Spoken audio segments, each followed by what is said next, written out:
Hi, I'm John, and this is Scarlett the Four-Eyed Cuda. Welcome back to the channel. In this leg of the adventure, we are working on the heater controls. The push buttons with the sliders and such. Well, I've picked up a new one because mine is fairly ugly looking, and therefore I need to transfer the lever and the control switch over to the new module. The control switch is really easy. This is the fan, high, off, and low. I needed a new one of these because, if you can tell, mine is melted on, and there was no way to disassemble it without destroying the cardboard and innards of the switch.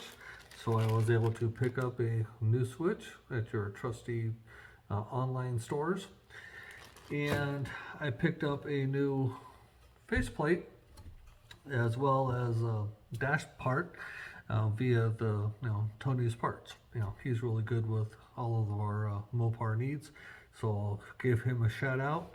And then as far as the electrical for my melted connector here, I reached out to Tommy over at Part Sound, and he was able to make up a perfect connector with the wires and the connectors, and it matches up. He even has the right color code for the wires on there, so that'll be really easy to hook up.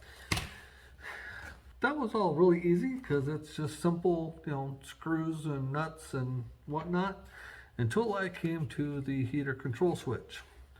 The heater control switch is a little bit of a pain in the tushy to get out. If you can see it here, there's a disc that is, I'll call it a press fit. It's convex, shaped like a dome. So I think that's convex. And it's got a slot, and this post has a slot in it, and so you push it up and put it in. You see the two holes on either side. The best way I found to do it was to take Mr. Needle Nose pliers, and see if I can do this real quick here. Put this back, Mr. Needle Nose pliers, stick it in the holes. And I've already done this, and I've sort of just lightly put it back together to show you.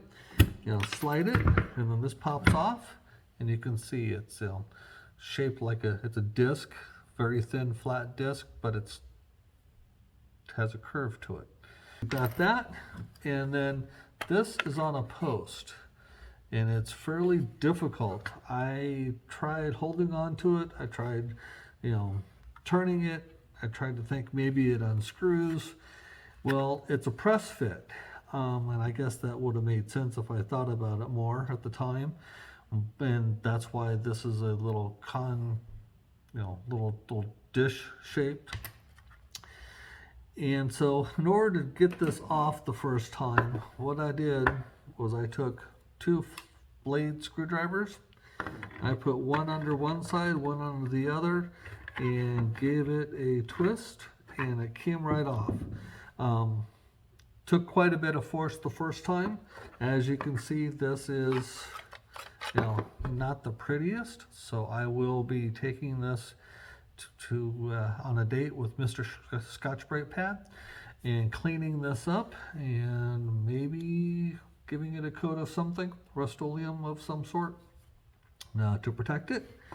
There's a little plastic washer that it rides on, and then this pops right out, and I will try to clean this up as well so it is not as corroded, and therefore might be easier to disassemble the next time that needs to happen, which hopefully won't be for a very long time. This kind of kicked my butt, I'm sorry to say. I fought with this for multiple hours because I did not want to destroy the plastic in case I was going to be forced to reuse it, even though it is ugly. So rather than cut it apart and pry it apart and potentially destroy it, I was very, very careful in order to try to figure out how to make this work. And you might be able to tell there's a couple little indentations on the plastic on either side from the edges of the screwdrivers, you know, the points on the sides where it dug into the plastic a bit, because that's how much pressure it took to dislodge it. After what, 52 years of probably never being apart and being pseudo rusted together. But I'll probably take a drill bit that's as close as I can to that to clean up the inside, clean up the bit or the post. Won't do too much work on it because I don't want it to be super loose. It needs to be tight. But at the same time, it should be much easier to disassemble than taking screwdrivers and prying the sucker apart. Anyway, this has been the next adventure into Scarlett the 4-Eye Cuda and getting her dash restored the way I'd like it to be. Thank you for joining on the journey. Thank you for watching. Please like and subscribe and share, and I will continue to post on her progress. Thank you very much and have a great day.